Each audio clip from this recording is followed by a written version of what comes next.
Today's scripture reading will be from Habakkuk chapter 1, verses 1 through 4. The burden which the prophet Habakkuk saw. O Lord, how long shall I cry, and you will not hear? Even cry out to you violence, and you will not save. Why do you show me iniquity, and cause me to see trouble? For plundering and violence are before me. There is strife and contention arises. Therefore the law is powerless, and justice never goes forth. For the wicked surround the righteous, therefore perverse judgment proceeds.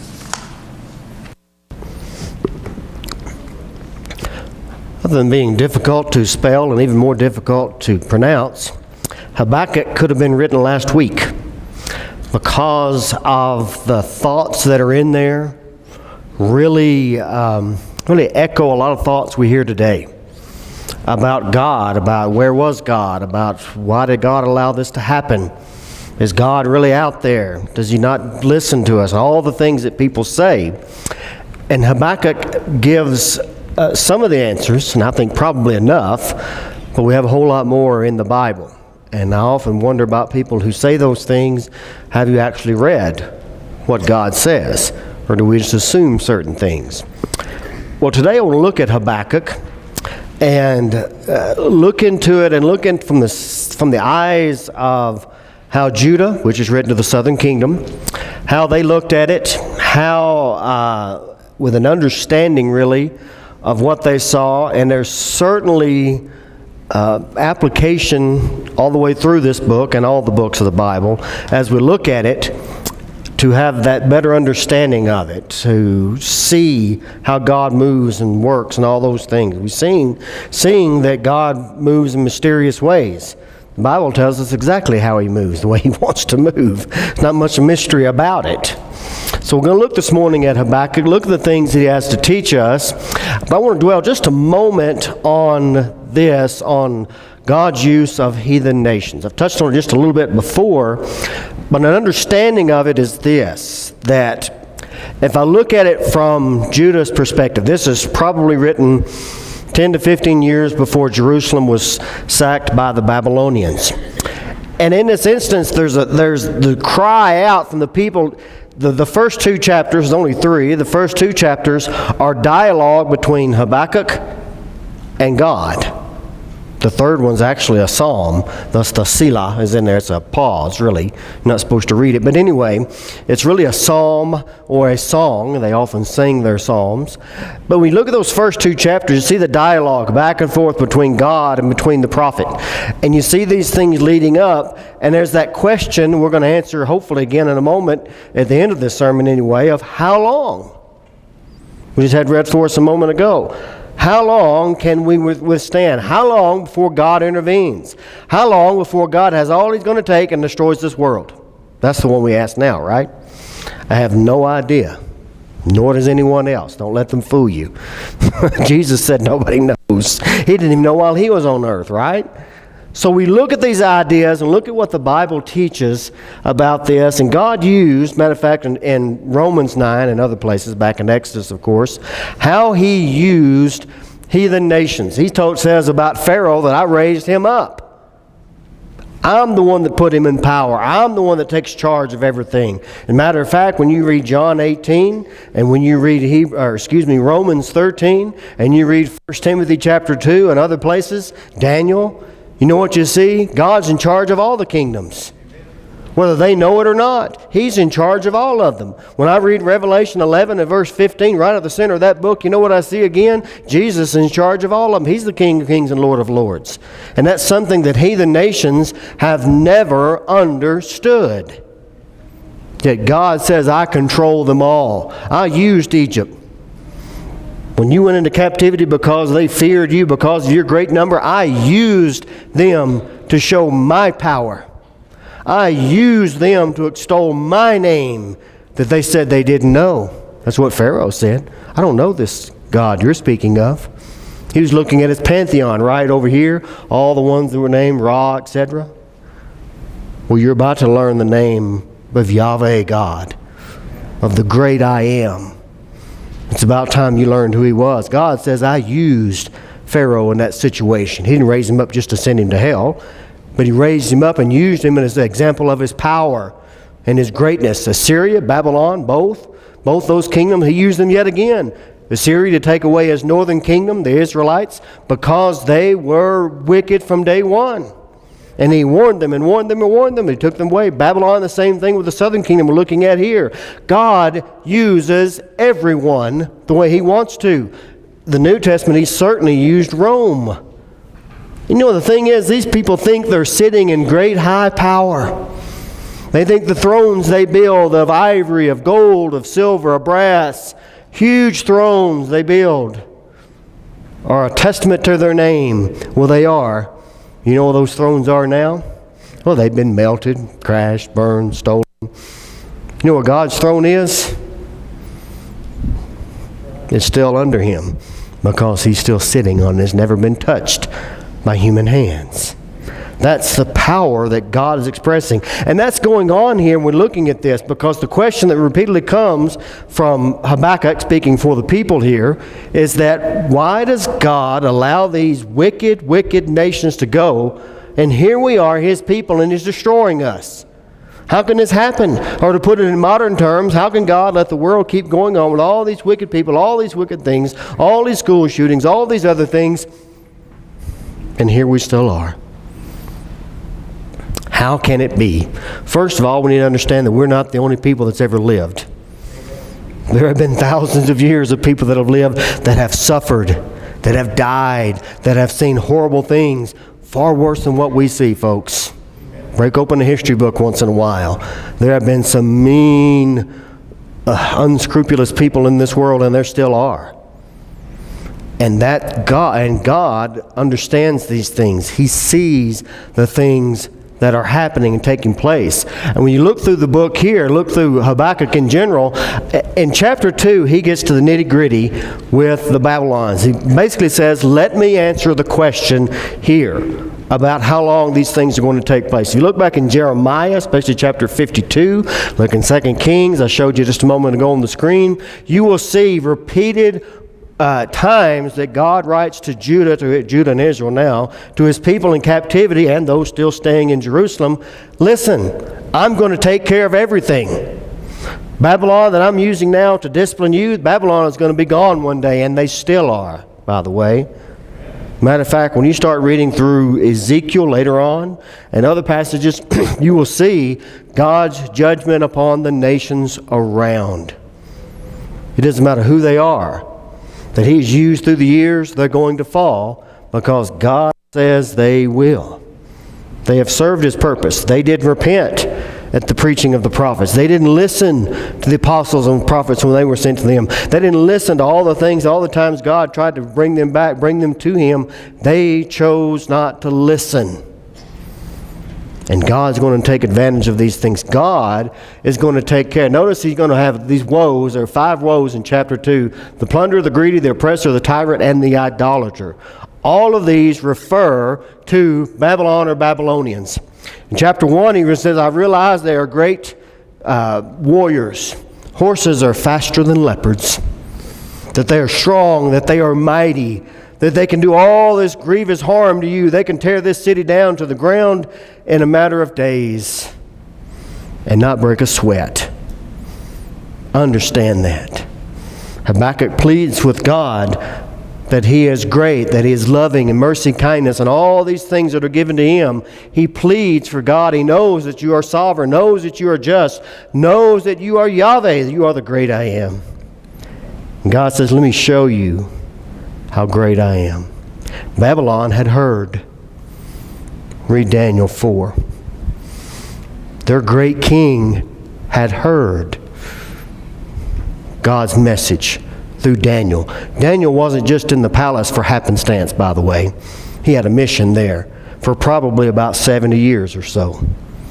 And there he is in that message, giving God's message to the king there. We know Jonah's already gone to Assyria, right? Nahum had to go back 100 or so years later and tell them that they were going to fall because they've fallen away from God. And yet God is working, God is moving, God is taking care of all these things. And God is not sitting still nor silent, ever. The creator of this universe never just sitting still for millennia. Never working. twiddling his thumbs? I don't think so, folks. He's alive and well. And he's alive and well. He's doing things to take care of people like this. There are woes against these folks because they're there. There are things that are going to take place. And think about this with me for just a moment. I want to spend a little time on these next two. When you look at the question of why, you look at why, what's going on, how long, it said in verse 2. The question of why do wicked people keep living and godly people still suffering? First of all, wicked people suffer too. I know that's a news flash. They have bad things too. They get sickness and death just like we do. They lose homes. They have car wrecks. They have all the bad things that we often think about just like we do. But you know what the difference is? It's rather large. It's Jesus. We have Jesus, and they don't. And when I look at the situations going on, folks, if I understand 2 Thessalonians chapter 1 right, that we can take solace in the fact that God's going to punish the wicked one day. It's not our place to ask. It's not our place to stand up and say, okay, hurry up, God, I want you to do it now. We go back and read our Old Testament and our New Testament, we'll see people who try to hurry God, folks, and it didn't work out. Not very well at all. There's a reason why we ought to take patience and comfort in the Scriptures, according to Romans 15 and verse 4. There's a reason why when we look at what the Bible teaches and have an understanding of the entirety of it, we understand God. Do we understand everything about His plan? No. Do we have to? Absolutely not. My head would explode, right? The Bible's tough enough as it is. You don't want to learn anymore, but He's given us what we need to know, right? And you have the idea here of why. And people ask these questions still, just as they did in Habakkuk's day and days before. Where are you, God? Sometimes they scream it. Where was God when somebody died? Where was God when somebody did something else, sick, whatever it may be? Well, the answer is, remember where I said He was sitting a moment ago? On His throne. Jesus sits on His right hand, the Bible teaches, 1 Peter 3:22, and other passages. He's on the right hand of God, standing there for His bidding. But if I think about here in the book of Revelation, I look at things that were going on. You have the saints of God, the church, that is being persecuted mercilessly by the Roman Empire. I don't think we're looking at something way out in the future. We're looking at things that affected the folks of that day, and we learn from it. And you look at the idea that they're being persecuted mercilessly, that they are, but simply because they confess the name of Jesus Christ, and they wear His name in life, they have already, these folks, listen, the Bible says they are under the altar. The altar's in heaven. That's a spiritual altar. It's in heaven. And they are under the altar. And their souls, and they can cry out, and they can ask the same question that Habakkuk does. How long, O Lord, holy and true, will you not avenge our blood on those that dwell upon the earth? Now, folks, they are already in a spiritual realm. And they can ask the question even there. Keep in mind, that's the spiritual realm we're looking at here. In Habakkuk's world, he was in this world. So sometimes the question doesn't always go away. When are these things going to take place? So we're just not even patient even in the spiritual realm. Can you believe it? Hurry up, hurry up, hurry up, hurry up. And they want to know the answer to the question. And throughout the book, we see the answer. It's long, but it's beautiful. That God is going to, Jesus Christ is going to come riding in on a white horse. Of course, a white horse, right? That He has a robe that is pure white, that has been washed, or we have robes that are pure white, washed in His blood. Sounds oxymoronic, but it's beautiful when you think about it. And looking throughout the book and understanding, looking back at Habakkuk and his day and looking at the things that are taking place even now and however long the world stands, it's still going to take place, that God is in control. Even in a situation here in Revelation when people were dying left and right, when people were losing their lives for the Word and for the gospel and for Christ's sake, God says, I got it. And don't think for a second that I don't. I had it when the world was swallowed up in water. Had 8 people, but that's enough. I had it throughout Abraham and Isaac and Jacob. I had it under control for all the years of wandering, all the years in captivity before that. We think God slipped up. Whoops, I didn't see the Egyptians there. And folks, He knows everything that's going on. And we ask, excuse me, where is God? We need to understand that He's always where He is. Where was God when Jesus died? I'll tell you where He was, on the throne. When the psalmist could cry out, we have Psalm 22:1. Jesus quotes it while on the cross. My God, why have you forsaken me? When Jesus quotes it in Matthew 27, I don't believe He thinks that He's forsaken. He may think that He is. He's still human, right? In a human body. But did God turn His back on Jesus Christ? Folks, I submit to you, you better find another Bible if you're going to find that. God doesn't turn His back. Hebrews 13, Joshua chapter 1, shall I go on? God doesn't turn His back. Jesus had to die. It was set in place from eternity. In Revelation 13. Eternity, God's plan was that the second person of the Godhead take upon Him flesh. And we understand more about the answers to the questions that people are still asking. That God does things in His way. He makes the things come to pass. He is in control. And folks, I can assure you again, He never lost control of it. Nothing has slipped out. Nothing has gone awry. Nothing has ever happened that God didn't foresee and God didn't plan, because God has it worked out. It's when we put our finite minds to it. And you've probably seen, like I have, people that put the pencil to the paper, get out calculators, get out all these newspapers and Bibles all put together, and think they've got it all figured out. We talked in Bible class this morning about folks who claim to be prophets from Deuteronomy 18, but when it doesn't come to pass, they're false prophets.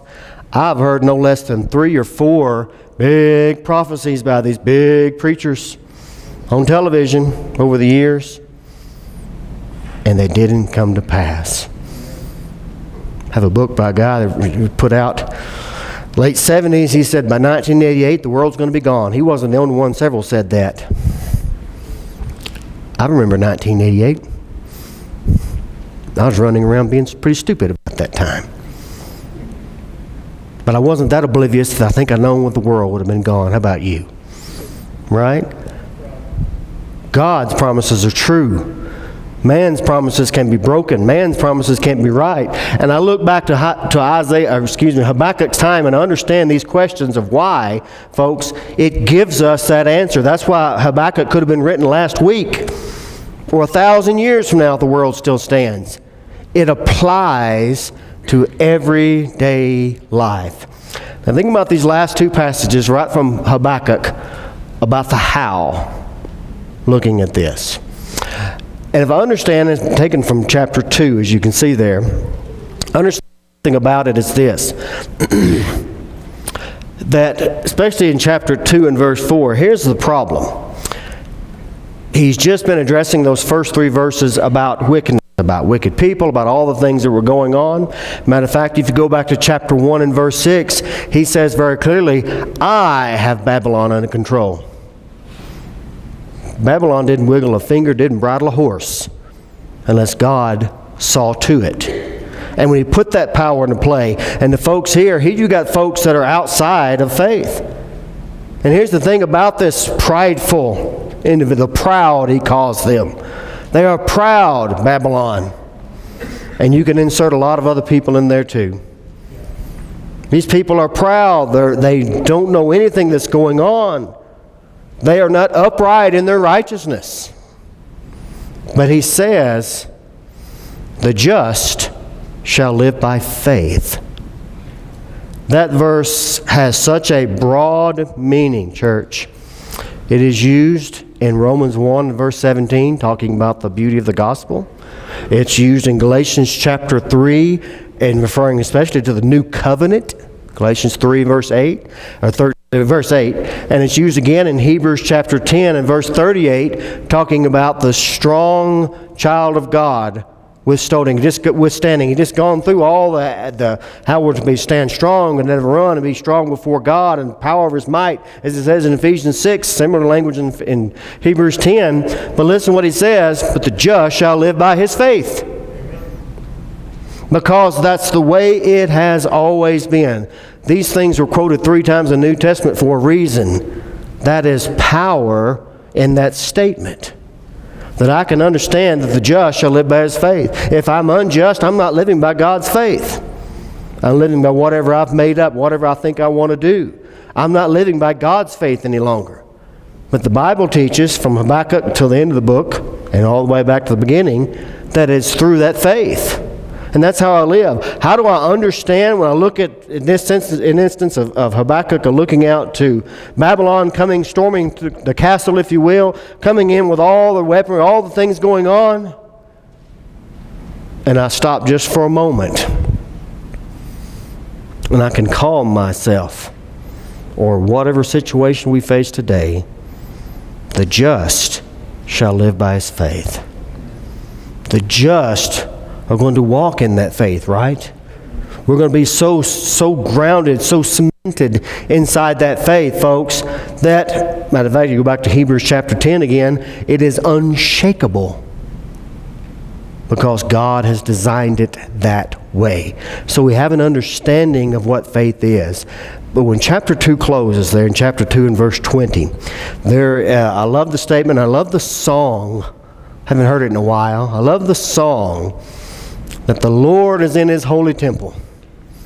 Let all the earth keep silent before him.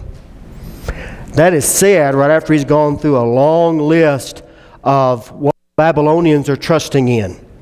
And he's showing them this is why Babylon is going to fall. They're saying to their gods, awake! They're saying to their gods, do something for me. They're moving them around. They're carving them out. They've got to take them on a trip. If they want to see their God, they've got to go bring him to him. You know what the God of the Bible does? Always comes to us. From day one until the last day. To us. And that's why I can say the Lord is in his holy temple. He's on that throne that's unshakable. He is in that kingdom, according to Hebrews 12 and verse 28, that can't fall. He's in that place. He's in the place of power. And no one's going to rock him off of it. Because that's his. The world is his. Thus, all the world should keep silent before him. Don't tell him to wake. He never goes to sleep. That's what they've been saying to stones and wood. Awake, awake. They do their chants. Remember Elijah and the prophets of Baal?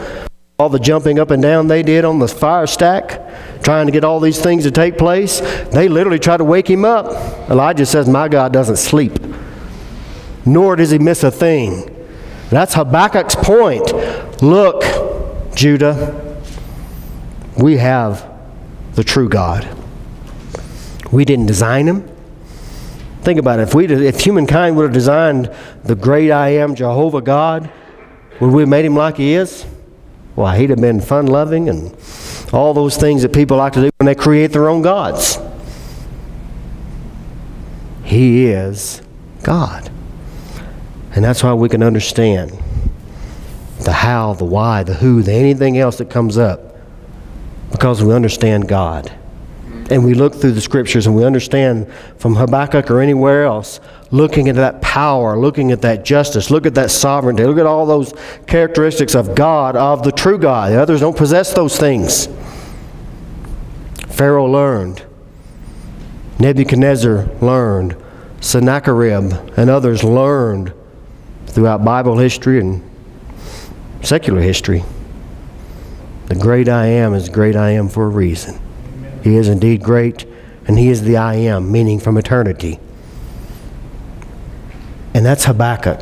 That's what these folks were seeing. And that's what they needed to hear. And again, it's the message. If we don't need to hear it today, I'll eat my hat. I brought it today too, just in case I needed to. Because we do need it, right? We need to have that understanding and that assurance that God is in control. The understanding and assurance that things that happen in this life are going to happen. Bad things are going to happen. Good things are going to happen. But folks, listen, we have an assurance. We have a strength. And what I told you earlier, I'll cheat. I'll tell you the answer. It's Jesus. There's what we have that the world doesn't have. I don't know about you, but I'm kind of thankful about that. Me and Norm are anyway. That's enough. They call me Norm. Because there's power. Power's in God, not in us anyway. Listen, if you are here today and you are not a child of God, folks, you are missing out on part of God's power, on the kingdom of His dear Son, upon the understanding of who the great I Am is, of that Yahweh of the Old Testament, of now in Jesus Christ in the New Testament, walking among human beings. We're missing that if we're not in faithful obedience and in the body of Jesus Christ. I didn't say it, Jesus Christ did. He wants us in Him. And we have then that ability to understand that things are gone, and we understand more about things that happen in this world. We don't ask the questions that people that don't know, because we understand, at least to a certain extent, what's happening. And that's a blessing of being a child of God. You're not going to get it anywhere else. And that's just the first. We've got a whole lot more we'll tell you about. The blessings that rest within Christianity. If you're here and you're not a child of God, if you are, you've fallen away, folks. We don't want you to stay that way, because God doesn't. He wants you to come back. He wants you to be right with Him. Why don't you come now while we stand and while we sing?